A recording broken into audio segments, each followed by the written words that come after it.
What happens when potential clashes with performance? The Golden State Warriors are grappling with this very question as a talented forward fights to reclaim his place in the lineup after a significant absence. With a key contract decision looming, the franchise must weigh their investment against the realities on the court. Will they take the risk and commit to a player with so much promise, or let him walk away just when he needs their support the most? Stay tuned, because this conversation is heating up and you won't want to miss a second of the action. Don't forget to subscribe and hit that like button to keep up with all the latest Warriors news. Jonathan Kuminga is back, but let's be honest, his return hasn't gone exactly as we hoped. After missing 31 games due to that nasty ankle sprain, he's back on the floor for the Golden State Warriors.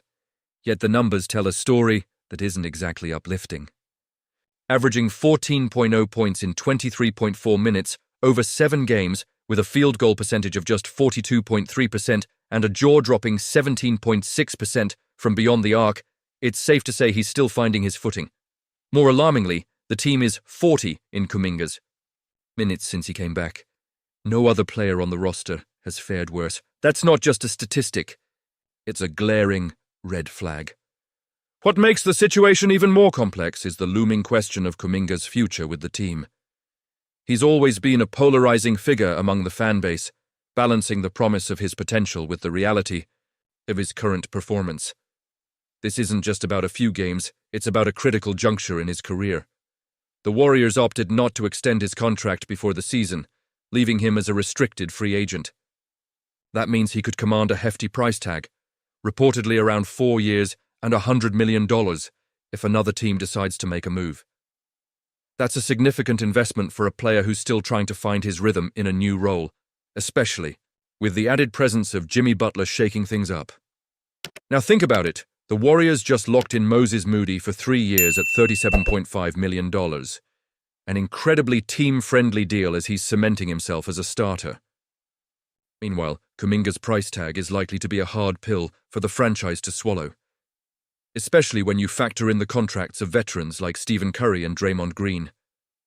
If Kuminga continues to struggle, can the Warriors justify matching a $100 million offer sheet? It's a heart-wrenching decision that could lead to letting go of a player they've invested so much in. And honestly, I'm torn here.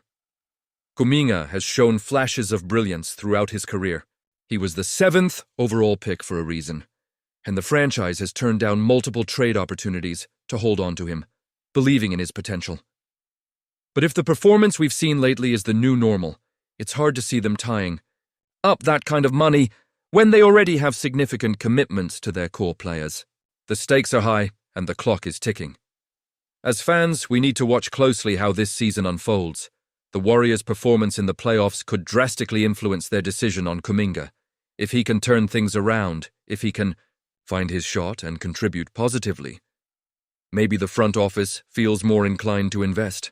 But if the team struggles and his individual output doesn't improve, it's going to be a tough call. Do we stick with a player who has so much potential but hasn't been able to show it consistently? Or do we cut our losses and move on? Want to hear from you. What do you think about this situation? Are you hopeful that Kuminga can turn it around, or do you think it might be time to let him go? Join the debate in the comments below. Your opinions matter, and this is a pivotal moment for the team. The Golden State Warriors are facing a challenging moment with Gary Payton II's recent injury. And as a diehard fan, I can't help but feel the urgency. With just 10 games left in the regular season, Payton is expected to miss significant time due to a torn ligament in his left thumb. This is a tough blow, especially since he had been playing at a high level after the All-Star break. We saw him elevate his game, averaging over 10 points while shooting nearly 49% from 3. His point-of-attack defense was crucial for the Warriors, especially with Andrew Wiggins now out of the picture after that trade. Now, with Payton sidelined, it gives Jonathan Kuminga a bold opportunity to step up. The Warriors need him to capitalize on the 20-plus minutes that will be available in the rotation. Kuminga has struggled since returning from his own lengthy absence due to a severe ankle sprain, and the numbers show it. The team is a staggering 40 in the minutes he's played since coming back. It's clear he hasn't fully found his rhythm yet, and that's concerning. But here's the thing. While the focus is often on scoring, I believe Kuminga's biggest impact could be on the defensive end.